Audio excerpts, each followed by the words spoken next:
basics. The greatest aspect of the CTX5000's appeal is its sound quality. The AIX sound source is used for the core of this keyboard, which is capable of a rich range of expression from powerful low tones and clear high tones. And the keyboard offers a multitude of options with its 800 preset tones, which span everything from standard tones to synthesized sounds.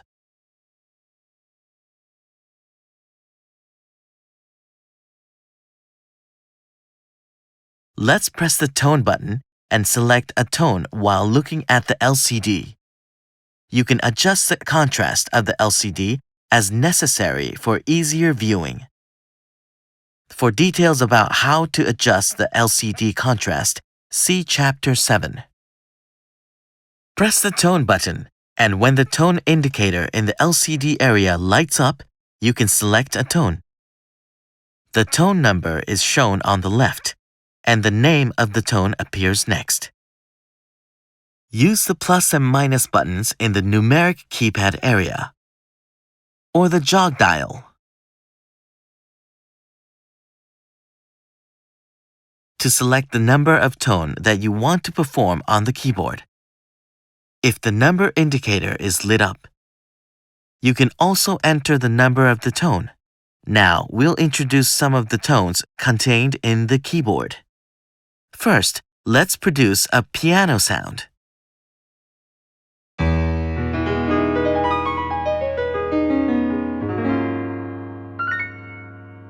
You can perceive a pleasant change in the characteristics of the tone depending on the strength with which you strike a key from weak to strong.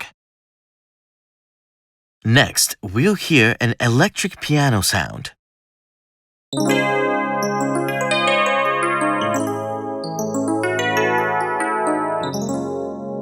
The gorgeous Galaxia EP, as well as many other representative electric piano tones. Here's a sax.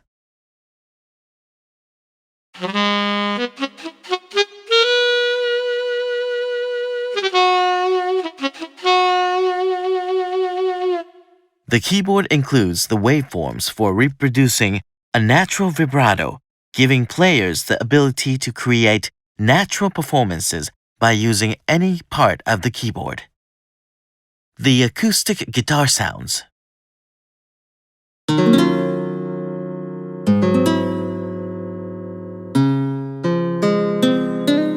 Are extremely realistic, incorporating details such as fret noise and hammering. And the electric guitar sounds.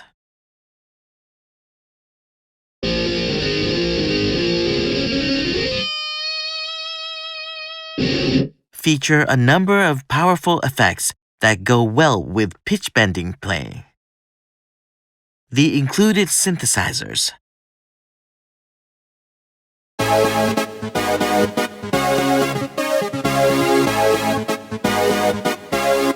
are composed of various sounds processed from the waveforms contained in memory. Lastly, the strings.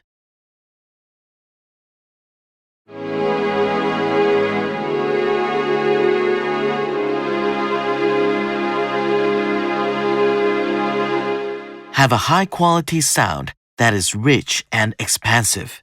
In addition to these, the keyboard has many more appealing tones built in.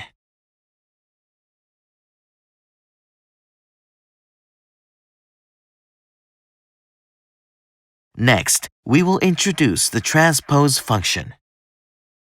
You can use the Transpose Function to raise or lower the pitches of the entire keyboard by half steps. This function comes in handy when you need to raise or lower the key of your accompaniment to match a singer's vocal range. Pressing up or down on the Transpose button will display trance.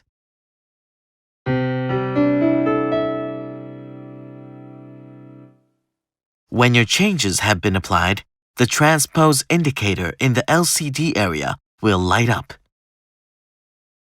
Pressing the function button or not performing any operations for some time will automatically remove the effect of the transpose function.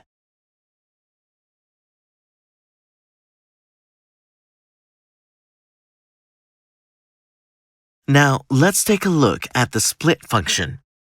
The split function is used to divide the left and right sides of the keyboard into two different tones during performance. To split the left and right into two tones, verify that the display of the keyboard part indicator in the upper left part of the LCD area looks like this, and then select a tone for the upper one part. Next, press the split button. The L1 indicator lights up, and at the same time, this arrow moves to the right of L1. Now select the tone to assign to the lower one part. To select a different tone for the upper one part, press and hold the tone button until the arrow to the right of the keyboard part indicator moves. Repeat this operation until the arrow moves to the keyboard part for the tone that you want to change.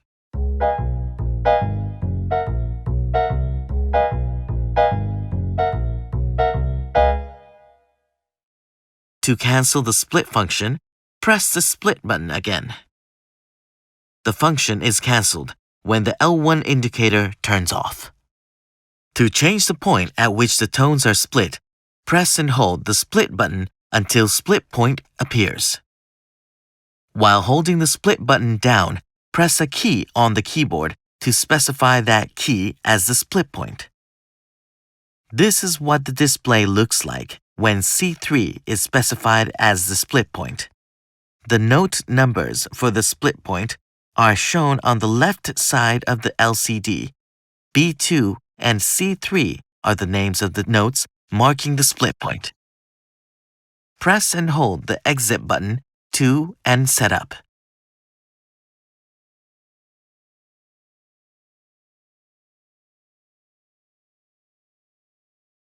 Next, we'll take a look at the layer function. The layer function allows you to play two different tones at once.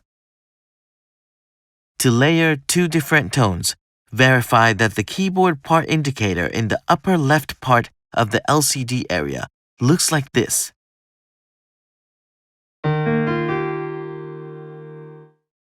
This display with the arrow on U1 indicates the tone of the upper one part. Now, press upper layer. The U2 indicator lights up, and at the same time, the arrow moves to the right of U2. You can now select the tone to assign to the upper two part.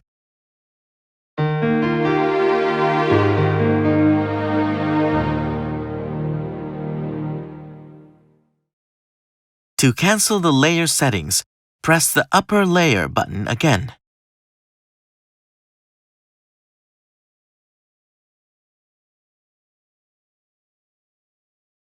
By combining the split and layer functions, the keyboard is capable of producing performances that use up to 4 tones at the same time, with different tones assigned to each of the keyboard parts: upper 1, lower 1, upper 2, and lower 2.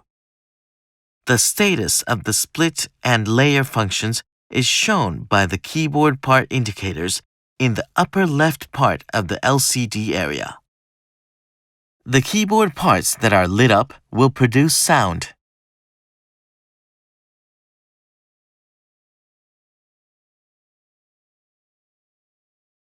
To use both the split and layer functions at the same time, specify the split settings first.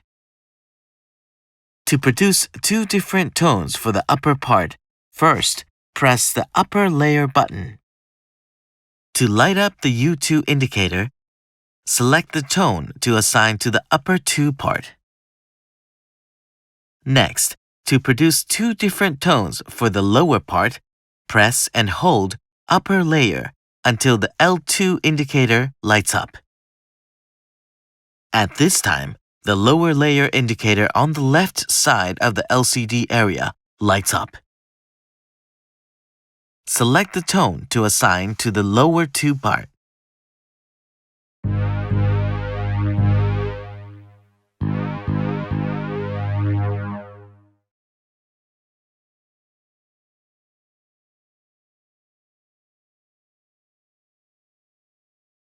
Now, let's take a look at the octave shift function. You can use the octave shift function to shift the register of the keyboard 1 octave at a time. You can specify settings separately for each of the keyboard ports: upper 1, lower 1, upper 2, and lower 2.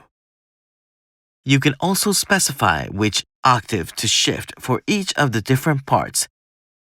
To set the octave for each part, press the octave button. The shift amount is expressed by a number from the left, with 0 indicating no change, 1 meaning 1 octave up, and -1 meaning 1 octave down.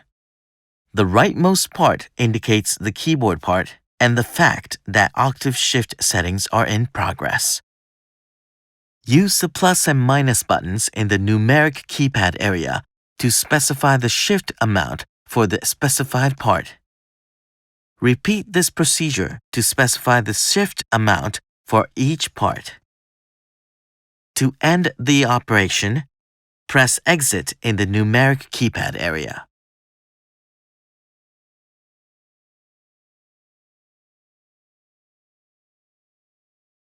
Next, we will introduce the pitch bend wheel function.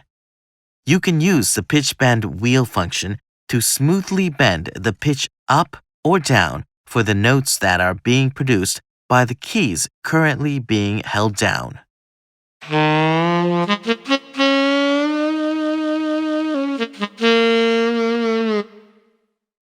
By holding down the keys with your right hand, like this, you can use the pitch bend wheel with your left hand to raise or lower the pitch. The notes change to a greater degree depending on how much you move the wheel. For details about the pitch bending range, see Chapter 7.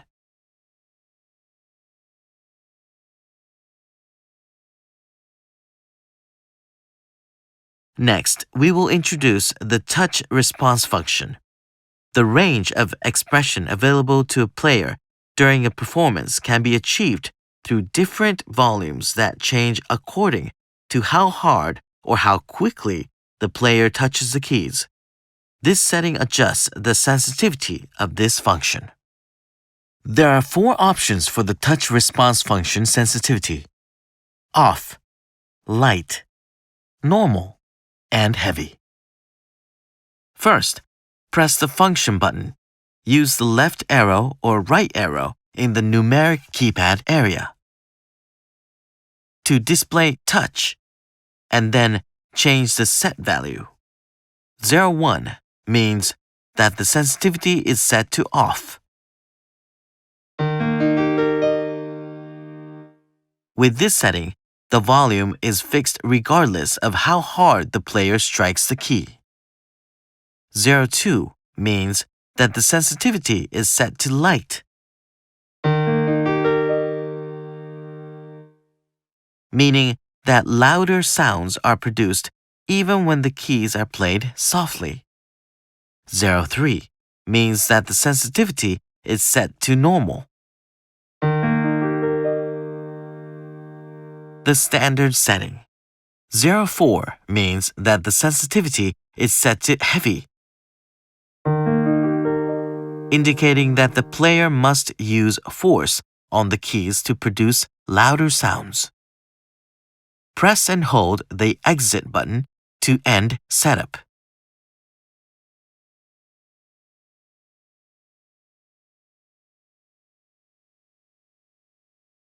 Next, we'll take a look at the sustain function. To enable this function, press the sustain button. The sustain indicator lights up.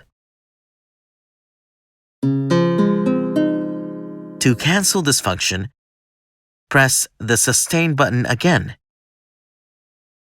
The indicator turns off.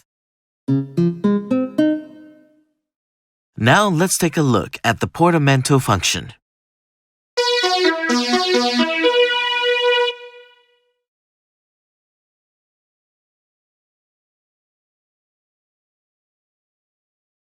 To enable this function, press the Portament button.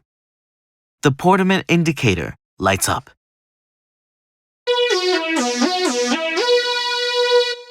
To cancel this function, press the Portament button again. The indicator turns off.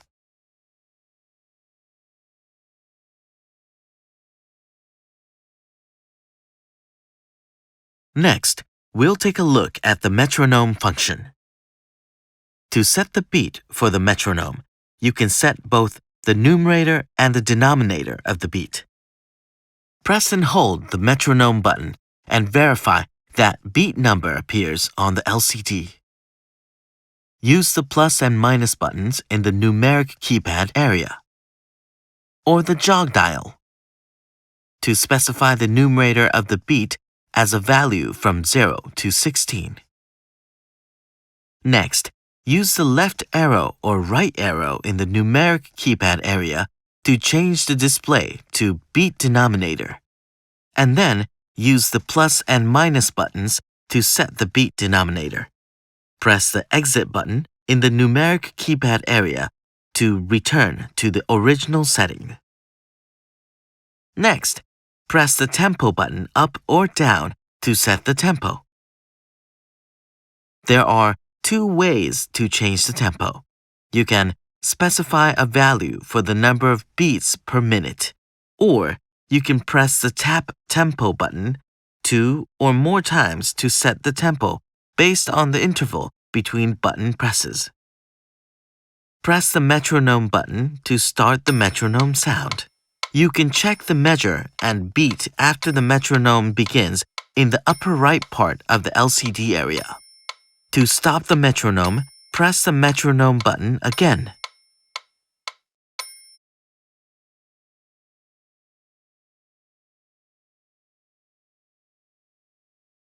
Next, we'll take a look at the registration function. You can use the registration function to save various settings such as tones, rhythms, transpositions, splits, octave shifts, and touch response settings. This is a convenient function when you want to be able to recall the saved settings as necessary, such as whenever you perform a particular song. To save settings, first press the Bank button. The text Bank and the currently selected bank number appear in the LCD area. While this is displayed, you can change the bank number by pressing the Bank button. Next, press and hold the Store button, and then press one of the registration buttons from 1 through 8. This selects the area in which settings are saved. When you press these two buttons, the current keyboard settings are saved to the specified bank and area. To recall the saved settings, first press the Bank button, and then select the bank containing the settings that you want to recall. Next, press the Registration button for the saved settings, and then select the area containing the settings that you want to recall.